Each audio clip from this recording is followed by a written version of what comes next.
在搭车旅行的前2天，让杰克没有想到的是，主要的困难是高原反应，而不是搭不上车。因为这是第2次进藏，所以本来自己对克服高原反应还是比较有信心的。但是没想到第1天到达海拔约3200米的新都桥后，就有了高原反应。第1次进藏时，带着感冒都扛过来了，没理由被这高原反应击倒。记得在雅安千里的时候，有个大哥说他在新都桥高反了，不敢继续往前，就撤了。对我来说，撤退是不可能的，因为我知道适应高反是需要时间的。还好第2天运气好，直接搭车到了海拔约2600米的巴塘。要是在海拔约4000米的理塘停留1晚，可能要享受那种头都要炸掉的感觉。到了第3天，杰克搭车还能那么顺利吗？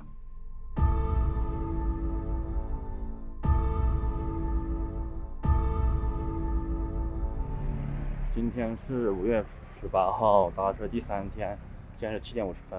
然后我现在从青旅出来去吃个早餐，就要去搭车。今天计划少搭了芒康，运气好的话，尽量搭到左贡吧。从青旅出来就去吃了个早餐，吃完便开始向城外徒步。进入藏区后，我每天在路上都有一件事情必做，那就是感叹藏区的无限好风光。我真的特别钟爱那里的蓝天和白云，总感觉跟内地相比，它们美得那么不真实。我现在走路是比较轻松的，因为现在的海拔才2600多，所以不会在新都桥3000多啊，那里走路那样子就不快，而且容易喘。这边太舒服了，这边没什么高反。哇，东莞牌！你在这里搭车的话，就是越自开错去广东牌的车，就是我那里的车，你就别想搭上他们跟我说的，因为广东人生性谨慎嘛，我不会轻易搭陌生人上车嘛，所以说越自偷了车，基本上你是搭不到的。到了第3天，果然没那么顺利了。我徒步了1个多小时都还没出城，道路2旁一直都有房屋，长时间背着30-40斤的大包前进，真的越来越痛苦。在徒步约5公里后，终于到了一个比较适合搭车的地方。虽然周围也有一些房屋，但是离城区挺远了。在这个地方拦车拦了将近1个小时，都没有一辆停下来。这个时候，附近的一个好心大哥过来告诉我，说再往前几百米就有一个加油站，那边会比较好搭车。谢过这个大哥后，我就前往加油站。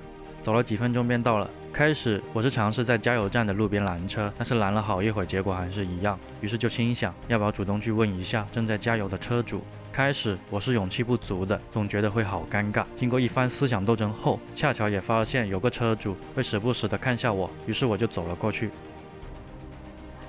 师傅您好，您到芒康吗？我知道我知道了。啊。这个大哥说不去芒康时，我就以为没戏了。正准备谢过后走开时，他这样告诉我：谢谢。那个要到珠宝路会大一点，30来公里。30来公里啊？哦，好的，谢谢你啊。我珠宝路那边再打车。好的，好的，可以，那谢谢你啊。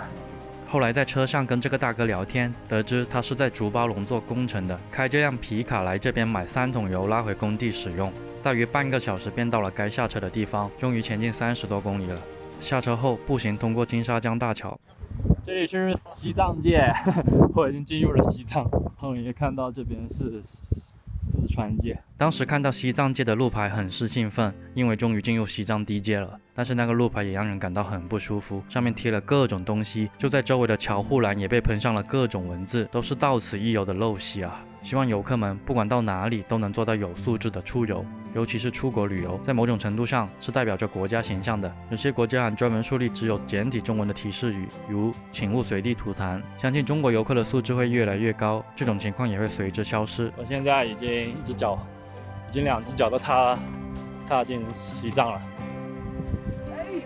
师傅，我路上怎么没见到你啊？这个小伙是昨天同住一个青旅的，他骑自行车进藏。早上起床后，我先从青旅出发，在我徒步出城时，他轻松地超过了我。但是我在搭车前往这个大桥时，我并没有在路上看到他，也许是一不留神就超过了他，来不及发现他。这个小伙非常牛，人生第1次长途骑行就献给了318川藏线。后面他也顺利地到达了拉萨。过了这座大桥，正式进入西藏后，路况也随之来了个大变化。西藏断流318，由于地理承载量等原因，是需要经常翻修的。这段石头路尘土飞扬，都在这里吃了不少土。不知道是不是快到中午的原因，这个时候经过的车辆特别少，我边走边拦车，期间有一辆车停了下来，可惜我没有把这段画面记录下来。车上的一个大哥跟我说不好意思，车已经坐满了，然后给我递了2瓶饮料，谢过后我拒绝了，但是那个大哥再三坚持要给我，我就接过了其中1瓶。虽然没能搭上，但我心里也是很感谢，我还是比较幸运的。过了没多久，我搭上了一辆宝马车，搭上豪车还是没留下什么画面。车主和他的朋友自驾进藏度假，本来他们只有2个人，在进藏途中遇到老乡车队，于是就加入了他们的车队。车主大哥年轻有为，他也比较好奇我的旅行方式，我们聊了不少。车主大哥估计才40岁左右，身价就过亿了。当然他不会告诉我，这是我自己推断的，因为不小心听到他跟他朋友聊到有个项目他投了几千万，人家是靠自己努力打拼而得，好像是12岁时就自己坐火车去城里谋生，在火车站周边好不容易找到了一份工地里的工作，得以喂饱自己的肚子。从最基本的搬砖活做起，他总是想要更进一步，买了很多书学习，一步步的做到师傅级别，然后就想着做包工头，最后成立了自己的建筑公司。这个过程非常不简单，这个大哥他做到了，他是真正意义上白手起家的富豪啊。他说他有个遗憾，就是没读多少书，我没记错的话，他说他希望他的儿子以后去从军或者从医，对社会做出应有的贡献。成功之人必有成功之处。中午的时候他还请我吃饭，整个车队大约有20多人，其他人是某地的领导们，他们趁着休假自驾进藏，开的车都是普拉多。吃饭的时候，虽然我不怎么喜欢他们聊天的方式，但他们跟我聊天时我都笑脸相对，不给他们面子也得给搭上我的大哥面子啊。进入西藏之后，有时就会遇到堵车，可能是检查关卡，也可能是遇到修路暂时关闭，比如这个时候已经排起了长龙，就是遇到修路，进藏方向被暂时关闭，一等就是接近1个小时。在下午7点多时，前进约260公里，顺利到达了左贡。大哥还跟我说，他可以多开个房间让我住，明天继续坐他的车进藏。我跟大哥说，你已经搭我1程了，还请我吃了午饭，真的很感谢大哥了。要是明天我还能拦到你的车，你也愿意搭我的话，就搭上我吧。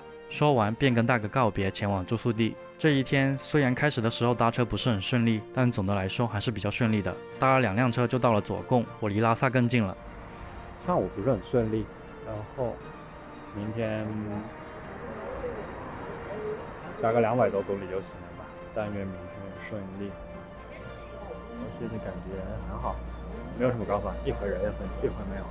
但愿睡觉的时候没有，就不用吃药。搭车旅行的话，有一个很有意思的地方就是，你可以碰到不一样的人、不一样的司机、不一样的车主，然后通过与他们聊天啊、交流啊，就是有不同的收获。